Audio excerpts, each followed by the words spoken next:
রাসূলুল্লাহ সাল্লাল্লাহু আলাইহি ওয়াসাল্লাম বলেন, যে ব্যক্তি আমার 40টি হাদিস আমার উম্মতের কাছে পৌঁছাবে তার জন্য আমি কিয়ামতের দিন বিশেষভাবে সুপারিশ করব।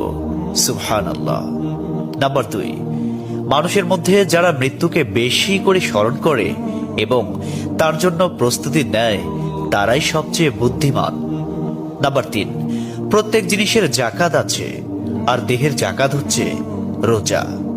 নাম্বার 4, যে তার সময় আল্লাহর জন্য ব্যয় করে না তার জন্য জীবন অপেক্ষা মৃত্যু শ্রেয়। নাম্বার 5, যারা সব সময় ইস্তিগফার তথা ক্ষমা প্রার্থনা করে তাদের সাথে উঠা বসা করুন, কেননা তাদের হৃদয় সবচেয়ে কোমল হয়। নাম্বার 6, তুমি যত সিজদা দিবে আল্লাহ তত গুণা তোমার মাফ করে দিবেন। সুবহানাল্লাহ। নাম্বার 7, সূরা ফাতিহা প্রায় 1000 রোগের ওষুধ। নাম্বার 8, হাতের তালুতে জ্বলন্ত আগুনের কয়লা রাখলে যেমন কষ্ট হবে তার চেয়ে বেশি কষ্ট হবে শেষ জামানায় ঈমান রাখতে। নাম্বার 9, রোজাদারদের জন্য প্রতিদিন জান্নাতকে সুসজ্জিত করা হয়। সুবহানাল্লাহ। নাম্বার 10, রাসূল সাল্লাল্লাহু আলাইহি ওয়াসাল্লাম বলেছেন, কিয়ামতের দিন সব নবীর চেয়ে আমার উম্মতের সংখ্যা বেশি হবে এবং আমি সর্বপ্রথম জান্নাতের দরজা খুলব। সহিহ মুসলিম, হাদিস নম্বর 196। 11, যে ব্যক্তি রোজা রাখা অবস্থায় মারা যাবে আল্লাহ তাকে কিয়ামত পর্যন্ত সকল রোজার সওয়াব দান করবেন। সুবহানাল্লাহ। নাম্বার 12, যে ব্যক্তি ফজরের নামাজ আদায় করল সে আল্লাহর হিফাজতে চলে গেল। নাম্বার 13, রাসূলুল্লাহ সাল্লাল্লাহু আলাইহি ওয়াসাল্লাম বলেছেন, রোজা ও কোরআন কিয়ামতের দিন মানুষের জন্য সুপারিশ করবে। মুসনাদে আহমদ, হাদিস নম্বর 6626।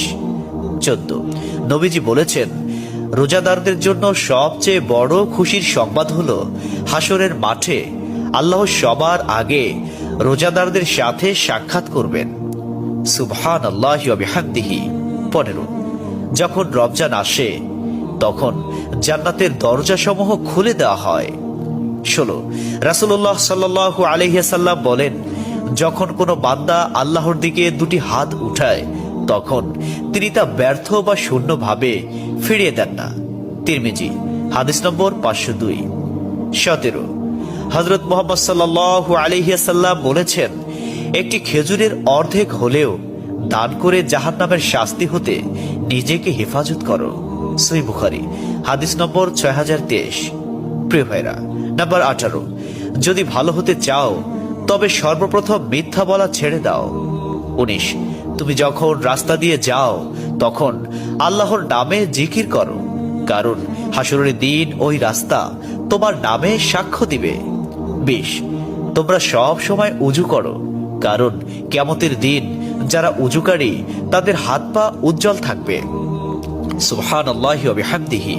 21, যার দুঃখ বেশি তার প্রতি আল্লাহর রহমত বেশি। 22, যখনই নামাজে দাঁড়াবেন জীবনের শেষ নামাজ মনে করবেন। 23, যে মহিলা গর্ভাবস্থায় 1 খতম কোরআন পাঠ করবে তার গর্ভের ওই সন্তান একজন নেককার বান্দা হিসেবে দুনিয়াতে আগমন করবে। সুবহানাল্লাহ। 24, চুপ থাকার কারণে মানুষের যেই মর্যাদা হাসিল হয় তা 60 বছর নফল ইবাদত হতে উত্তম। সুবহানাল্লাহ। 25, রাসূলুল্লাহ সাল্লাল্লাহু আলাইহি ওয়াসাল্লাম বলেছেন, জান্নাতের সবচেয়ে নিকটবর্তী আমল হলো সময় মতো সালাত আদায় করা। সহিহ মুসলিম, হাদিস নম্বর 260। 26, যে ধোঁকা দেয় সে আমার উম্মতের অন্তর্ভুক্ত নয়। 27, তুমি জানো তুমি সঠিক তবু তর্ক করো না, তর্কে জড়াইও না। 28, হযরত মুহাম্মদ সাল্লাল্লাহু আলাইহি ওয়াসাল্লাম বলেছেন, তোমরা বিপদে পড়ে মৃত্যু কামনা করবে না, বরং বলবে, হে আল্লাহ, যে পর্যন্ত জীবিত থাকা আমার জন্য কল্যাণকর আমাকে ততক্ষণ জীবিত রাখুন, এবং যখন মৃত্যু আমার জন্য কল্যাণকর তখন তুমি আমাকে মৃত্যু দাও। 29, সূরা ইয়াসিনকে কুরআনের হৃদয় বলা হয়। 30, হযরত মুহাম্মদ সাল্লাল্লাহু আলাইহি ওয়াসাল্লাম বলেন, মায়ের একটি কষ্টের নিঃশ্বাস 7টি দোজখের চেয়েও ভয়ঙ্কর, আর একটি সুখের হাসি 8টি বেহেশতের সমান। সুবহানাল্লাহ। 31, যে অন্যের বাবা মাকে গালি দিল সে যেন নিজের বাবা মাকেই গালি দিল। 32 রাসূলুল্লাহ সাল্লাল্লাহু আলাইহি ওয়াসাল্লাম বলেছেন, আমি যা জানি তোমরা যদি তা জানতে পারতে তবে নিশ্চয় খুব কম হাসতে এবং খুব বেশি পরিমাণে কাঁদতে। 30 মানুষ যদি মৃত ব্যক্তির আর্তনাদ দেখত এবং শুনতে পেত তাহলে মানুষ মৃত ব্যক্তির জন্য কান্না না করে নিজের জন্য কাঁদত। 34 মহানবী সাল্লাল্লাহু আলাইহি ওয়াসাল্লাম বলেছেন, সূরা ফাতিহা তোমরা ধীরে ধীরে পাঠ করো, কারণ মহান আল্লাহ নিজে তার জবাব দেন। সুবহানাল্লাহ। হাদিস সূত্র মুসলিম 910। 35 রাসূলুল্লাহ সাল্লাল্লাহু আলাইহি ওয়াসাল্লাম বলেছেন, কিয়ামতের দিন যে জিনিসটি মুমিনদের পাল্লায় ভারী হবে সেটি হচ্ছে সুন্দর চরিত্র, আখলাক। আবু দাউদ হাদিস নম্বর 4101। 36 কবরের ভিতরের প্রথম চাপ পৃথিবীর সকল কষ্টকে হার মানিয়ে দেবে। 37 হযরত মুহাম্মদ সাল্লাল্লাহু আলাইহি ওয়াসাল্লাম বলেন, যে ব্যক্তির অন্তরে এক সরিষা দানা পরিমাণ অহংকার থাকবে সে জান্নাতে প্রবেশ করতে পারবে না। সহিহ মুসলিম হাদিস নম্বর 91।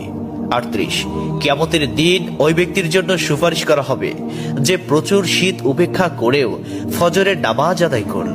39 নিশ্চয় মহান আল্লাহ নম্র, তিনি নম্রতাকে পছন্দ করেন।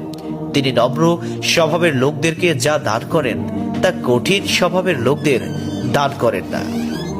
আবু দাউদ হাদিস নম্বর 4807। 40 কবর মানুষকে দিনে 70 বার স্মরণ করে এবং ডাকে। আল্লাহ সুবহানাহু ওয়া তাআলা আমাদের সঠিক জ্ঞান এবং বুঝার তৌফিক দান করুন এবং আমাদের এই সমস্ত হাদিস সমূহের উপর আমল করার তৌফিক দান করুন। আমিন।